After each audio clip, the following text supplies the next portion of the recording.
So my tip for today about breast cancer prevention, breast cancer recovery, is to stop wearing spandex. Please. Spandex pants, shorts, sports bras, underwear, just remove that completely, just burn it. But all of those tight-fitting spandex, cute little outfits you have, they're restricting lymph from moving, crucial lymph, especially in your axilla for breast cancer. Number one, I've had breast cancer in my lymph nodes twice.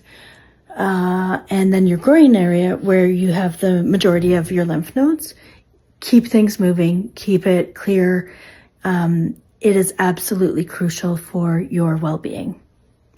If you're following someone who is wearing spandex and teaching lymphatic drainage, maybe just move along to the next.